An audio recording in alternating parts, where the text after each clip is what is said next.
પણ આ શું એમ તો પૂછજો કોક દી કે આ શું, આમ શું કામ કરો છો? એ બ્રિટનના શાસક વિન્સ્ટન ચર્ચિલે ભાંગી ગયેલા બ્રિટનને ઊભું કરવા માટે આ સાઇન આપી હતી. આ સાઇન નિશાની વી ની થાય, વી. અને એવું કહેતા હતા વી ફોર વિક્ટરી, આપણે જીતવા માટે જન્મ્યા છીએ. એ વિન્સ્ટન ચર્ચિલ એક નેતા જ્યારે ભારતમાં આવતા હતા, આઝાદી પછીનો આ સમય છે, અને નેતા સાથે વિન્સ્ટન ચર્ચિલે સરદાર પટેલ માટે એક સંદેશો મોકલાવ્યો હતો. સરદાર પટેલને નેતા મળ્યા અને સરદાર પટેલને એવું કહે છે કે વિન્સ્ટન ચર્ચિલે તમારા માટે એક સંદેશો મોકલાવ્યો છે. સરદાર સાહેબે કહ્યું કે વિન્સ્ટન ચર્ચિલને વળી મારામાં શું રસ પડ્યો, શું સંદેશો મોકલાવ્યો છે?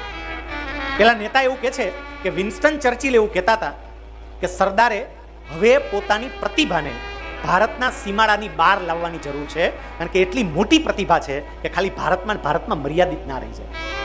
આ વિન્સ્ટન ચર્ચિલના શબ્દો હતા કે આ પ્રતિભા કોઈ સામાન્ય નથી, આ વિશ્વ ફલક પર ફેલાય એ પ્રકારની પ્રતિભા છે. પણ મેં તમને કહ્યું એમ, જાણી જોઈને એ પ્રતિભાને ટૂંકી કરવા માટેનો પ્રયત્ન કરવામાં આવ્યો. જ્યારે 15મી ડિસેમ્બર 1950ના રોજ સરદાર સાહેબનું અવસાન થયું. સરદાર સાહેબનો અગ્નિ સંસ્કાર ચાલે છે. એમનું શરીર એમને અત્યારે અગ્નિ ભરખી રહ્યું છે. અને એ વખતે ત્યાં ડોક્ટર રાજેન્દ્ર પ્રસાદ બેઠા હતા, આપણા ભારતના રાષ્ટ્રપતિ. આમ તો સરદારના અગ્નિ સંસ્કાર વિધિમાં જવા માટેની પણ નેતાઓને ના પાડવામાં આવી. એમની અગ્નિ સંસ્કાર વિધિમાં નહીં જતા. ડોક્ટર રાજેન્દ્ર પ્રસાદ આપણા રાષ્ટ્રપતિ, એને તો મનાઈ કરી દેવામાં આવી કે તમે દેશના રાષ્ટ્રપતિ છો, તમારાથી થોડું અગ્નિ સંસ્કાર વિધિમાં જવાય, પ્રોટોકોલ પાડવાના હોય કે નહીં. અને એ વખતે ડોક્ટર રાજેન્દ્ર પ્રસાદે એવું કહ્યું હતું કે સરદાર માટે કોઈ પ્રોટોકોલ ન હોય, હું તો જવાનો જ છું. અને આવ્યા. સરદાર સાહેબનું શબ, સરદાર સાહેબનું શ્રી વિગ્રહ, સરદાર સાહેબનું શરીર એ અગ્નિની અંદર વિલય થઈ રહ્યું છે. બાજુમાં સભા ચાલી રહી છે. અને એ વખતે આ ડોક્ટર રાજેન્દ્ર પ્રસાદ, આપણા ભારત દેશના પહેલા રાષ્ટ્રપતિ, એ સરદારને અંજલિ આપતા એવું કહે છે, એ શબ્દો અદ્ભુત છે સાહેબ. સરદારને અંજલિ આપતા એવું કહે છે, આ એ સરદાર છે જેના શરીરને અત્યારે અગ્નિ ભરખી રહ્યો છે. સરદારના શરીરને અગ્નિ ભરખી રહ્યો છે, પણ આ જગતનો એક પણ અગ્નિ સરદારની કીર્તિને ભરખી શકે એમ નથી. એક પણ અગ્નિ. સાહેબ, આની કીર્તિ કેવી છે! અને એટલે જ એ સરદારને ગમે એટલા ભૂંસવાના પ્રયત્ન કરવામાં આવ્યા. 182 મીટરની વિશ્વની સૌથી ઊંચામાં ઊંચી પ્રતિમા બની અને વિશ્વની છાતી ઉપર આવીને બેઠી. આખી દુનિયા અત્યારે સરદારના દર્શન માટે આવે છે. અને એ સરદારની ગૌરવ ગાથા, એનું આપણે ગાન કરવાના છીએ. બધી વાતો આવશે. સરદારના બાળપણની વાતો આવશે, એના સત્યાગ્રહની વાતો આવશે, એમના અંગત જીવનની વાતો આવશે. સાથે સાથે આપણે આપણા જીવન સાથે સંકળાયેલી વાતો પણ લેતા જશું. અને સરદાર ગાથાનો આપણે પ્રારંભ કરીએ ત્યારે સૌથી પહેલા એક સરસ મજાના ગીત સાથે આપણે મંગલ પ્રારંભ કરવો છે.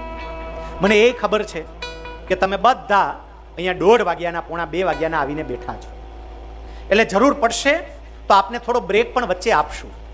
પણ મારે તમને સરદારના જીવનની જે વાતો કહેવી છે એ કાપવી ન પડે અને પૂરેપૂરી વાતો તમને કહું, એટલે 3 દિવસ સુધી સમય મર્યાદાનું આપણે થોડું ધ્યાન રાખીશું. રોજ સમયસર આપણે કથામાં આવી જઈએ. આજે કદાચ થોડું મોડું થાય, જમવાનું જ છે ને તમારા માટે બધા માટે વ્યવસ્થા છે જ, પણ આપણે સરદાર કથાનો પૂરો લાભ લઈશું. સરદાર સાહેબના જીવનની જે ભાવના, એ ભાવનાને વ્યક્ત કરતા એક પદ સાથે આપણે સરદાર કથાનો મંગલ પ્રારંભ કરીએ. આ પદના શબ્દો, આ ગીતના શબ્દો, આ ભાવગીતના શબ્દો એને જરા હૃદયે ધરજો કે આપણે બધાએ સરદાર સાહેબમાંથી શું શીખવું જોઈએ. હું જ્યારે જ્યારે આ ગીત સાંભળું ત્યારે મને સરદાર યાદ આવે કે આ સરદાર જ બોલી રહ્યા છે. ગીતના શબ્દો બહુ સરસ છે. એક જ અરમાન છે મને, મારું જીવન સુગંધી બને. આ સરસ મજાના ગીત સાથે આપણે સરદાર ગૌરવ ગાથાનો મંગલ પ્રારંભ કરીએ. સરદાર સાહેબના જીવનના આપણે પ્રસંગો જોઈશું એટલે આપણને ખ્યાલ આવશે કે એમની એક જ ઈચ્છા છે કે હું રાષ્ટ્ર કલ્યાણ માટે કંઈક કરું, લોકોના કલ્યાણ માટે હું કંઈક કરું. સાહેબ, આ ગુજરાતની ભૂમિ, એની તાસીર કંઈક અલગ પ્રકારની છે. તમે જોજો, ભગવાન શ્રી કૃષ્ણ પ્રગટ થયા મથુરામાં, પણ આ ગુજરાતની ભૂમિનું દૈવત એમને મથુરાથી છેક અહીંયા કાઠિયાવાડ સુધી ખેંચી લાવ્યો અને દ્વારિકાની અંદર એણે પોતાની રાજધાની સ્થાપી. પ્રભુ શ્રી રામ પ્રગટ થયા અયોધ્યામાં, પણ સબરીનો પ્રેમ એને છેક પંપા સરોવર સુધી અહીંયા ગુજરાતમાં ખેંચી લાવ્યો. ભગવાન સ્વામિનારાયણ પ્રગટ થયા છપૈયામાં, પણ હરિભક્તોનો પ્રેમ, દાદા ખાચરનો પ્રેમ, ભક્તોનો પ્રેમ, ગુજરાતની આ પવિત્ર ભૂમિ એને છેક અહીંયા ગઢડા સુધી ખેંચી લાવી. એ જ પ્રમાણે આ સરદાર સાહેબનો દિવ્ય આત્મા એને આ ગુજરાતની ભૂમિ એમના તરફ ખેંચી લાવી છે. એમના પૂર્વજોની હું તમને થોડી વાત કરું ને તો એકચ્યુઅલી પાટીદારો ગુજરાતમાં હતા જ નહીં, પટેલો ગુજરાતમાં હતા જ નહીં. અહીંયા જેટલા પટેલો બેઠા ને, તમારું વતન ગુજરાત નથી. આમ તો હું સુધારું ને, કારણ કે હું પટેલ જ છું, એટલે આપણું વતન ગુજરાત નથી. પટેલો, પાટીદારો ભારતની દ્રષ્ટિએ વાત કરીએ તો પંજાબમાંથી સ્થળાંતર કરી અને ગુજરાતમાં આવ્યા છે. મૂળ પંજાબની અંદર હતા અને પંજાબમાંથી સમયાંતરે રોજીરોટી માટે, પોતાની કારકિર્દી માટે એ ધીમે ધીમે ધીમે ધીમે બધે ફેલાતા ગયા.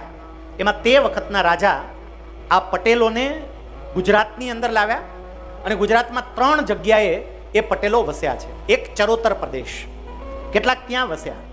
બીજો ઉત્તર ગુજરાતનો પ્રદેશ, કેટલાક ત્યાં વસ્યા. અને ત્રીજો કાઠિયાવાડનો આ અમરેલી બાજુનો પ્રદેશ, કેટલાક અહીંયા વસ્યા. સરદાર સાહેબની 16મી પેઢી સ્થળાંતરિત થઈ અને ચરોતરમાં આવી. એટલે એમનું મૂળ તમે કાઢવા જાઓ ને, આગળ આગળ આગળ આગળ જતા તો એમની 16મી પેઢી છે એ ચરોતરની ભૂમિ પર આવી અને કરમસદની અંદર એમણે પોતે ખેતીવાડીનું કામ સંભાળ્યું. સરદાર સાહેબની પેઢી અને પેઢીગત પેઢી આ ખેતીનું કામ ચાલતું હતું. સરદાર સાહેબની આગળની 4થી પેઢીથી એનું કામ બદલાયું.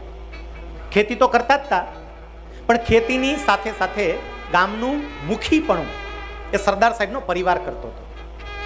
એમના પિતા ઝવેર બાપા અને એમના બા લાડબા. આ ઝવેર બાપા અને લાડબા એ બંનેના લગ્ન થયા.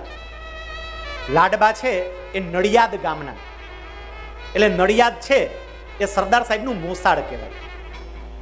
આ હું તમને જે વાત કહું છું એને જરા સમજજો કે ચરોતરની અંદર 6 ગામનું એક ગોળ કહેવાતું, 6 ગામનું ગોળ. અત્યારે તમે ઉત્તર ગુજરાતમાં જાઓ તો 42 ગામ લેવા પટેલ સમાજ, 36 ગામ લેવા પટેલ સમાજ, 18 ગામ પાટીદાર સમાજ, આવી રીતે અલગ અલગ સમાજો. એમ સરદાર સાહેબનું મૂળ ક્યાં તો 6 ગોળ, 6 ગામ પાટીદાર સમાજ એ સરદાર સાહેબનું મૂળ. અને 6 ગામની અંદર જેનો સમાવેશ થતો, એ ગામમાં એક કરમસદ જ્યાં સરદાર સાહેબનો પરિવાર વસતો હતો, એક નડિયાદ, એની બાજુમાં આવેલું વસો, ધર્મજ, સોજિત્રા અને ભાદરણ. આ 6 ગામનું ગોળ હતું અને દીકરા દીકરીના વ્યવહાર આ 6 ગામમાં જ થાય. 6 ગામથી બહાર કોઈ દીકરા દીકરીને પરણાવે નહીં. એ સરદાર સાહેબના પિતાના લગ્ન એ જ 6 ગામ પૈકીના એક ગામ એટલે નડિયાદના લાડબા સાથે થયેલા. પણ એમના પિતા ઝવેર બાપા એ પણ કેવા શૂરવીર હશે. 1857માં જ્યારે વિપ્લવ થયો, અંગ્રેજોની સામે મંગલ પાંડેએ બળવો પોકાર્યો અને ભારતને સ્વતંત્ર કરવા માટે, ભારતને આઝાદ કરવા માટેની ચળવળ શરૂ થઈ. એ વખતે આ કરમસદના પાટીદાર ઝવેર બાપા મહારાણી લક્ષ્મીબાઈના સૈન્યમાં લડાઈ લડવા માટે ગયેલા. આ ક્યાંથી ગુણો આવે છે તમે જોજો. એના પિતાની ઘણાને ખબર નથી, પણ ઝવેર બાપા મહારાણી લક્ષ્મીબાઈના સૈન્યની અંદર લઈ અને 1857ના વિપ્લવમાં એમને ભાગ લીધો છે. એ ઝવેર બાપા સ્વભાવના એકદમ સરળ, એમનું ભક્તિમય જીવન, સામે લાડબા પણ એવા, આખું દંપતી એવું. આમ તો કોઈ પણ સારા સંતાનને તમારે જન્મ આપવો હોય તો એની એક પાયાની શરત આવે કે પતિ પત્ની તરીકે તમારું જીવન સારું હોવું જોઈએ. આ લાડબા અને ઝવેર બાપા બંનેનું જીવન એવું. ઝવેર બાપા છે ને એ સ્વામિનારાયણ સંપ્રદાય સાથે સંકળાયેલા હતા. આ ગામની અંદર ઘણા બધા સ્વામિનારાયણ સંપ્રદાયના અનુયાયીઓ છે. ઝવેર બાપા પણ સ્વામિનારાયણ સંપ્રદાયના અનુયાયી અને કરમસદથી વડતાલ એ દર્શન કરવા માટે જાય. એક પણ પૂનમ પાડતા નહીં. આ સમજો, દર પૂનમ ભરવાની, દરેક પૂનમે દર્શન કરવા માટે જવાનું. અને જ્યારે ઝવેર બાપા દર્શન કરવા માટે જાય ને ત્યારે પોતાની સાથે એમના દીકરા એવા વલ્લભભાઈને પણ લઈ જતા. વલ્લભભાઈને સાથે લઈ અને દર્શન કરવા માટે જાય. એ પોતે પૂનમનો એકાદશીનો નિર્જળા ઉપવાસ કરતા ઝવેર બાપા. ઝવેર બાપા એકાદશીનો નિર્જળા ઉપવાસ કરે એટલે વલ્લભભાઈ, સરદાર સાહેબનું બાળપણનું નામ, એ વલ્લભભાઈ પોતે ઉપવાસ કરે. પિતાની સાથે વડતાલ પદયાત્રા કરીને જાય, પિતાની સાથે ઉપવાસ કરે. એ વખતે વડતાલ સંપ્રદાયની અંદર એક સંત હતા, સાધુ યજ્ઞ પુરુષ દાસ, જેણે 1907માં BAPS સંસ્થાની સ્થાપના કરી. એ સાધુ યજ્ઞ પુરુષ દાસ શાસ્ત્રીજી મહારાજ, એમના પ્રત્યે આ ઝવેર બાપાને ખૂબ ભક્તિભાવ, ખૂબ પ્રેમ. અને સરદાર સાહેબ નાના હતા ત્યારે શાસ્ત્રીજી મહારાજના દર્શન કરાવવા માટે લઈ ગયેલા. શાસ્ત્રીજી મહારાજે એના ઉપર હાથ મૂકી અને એમને આશીર્વાદ આપેલા કે મોટા થઈને રાજ કરશે, દેશની સેવા કરશે. આવા આશીર્વાદ શાસ્ત્રીજી મહારાજે વલ્લભભાઈને બાળપણમાં આપેલા. એ પિતાના સંસ્કારો બધા જ વલ્લભભાઈમાં ઉતર્યા. વલ્લભભાઈનો જન્મ નડિયાદની અંદર થયો છે. અહીંયા જ્યારે ગોરધનભાઈ પ્રવચન કરતા હતા ત્યારે ગોરધનભાઈ એક વાત કરી હતી, તમે જોજો.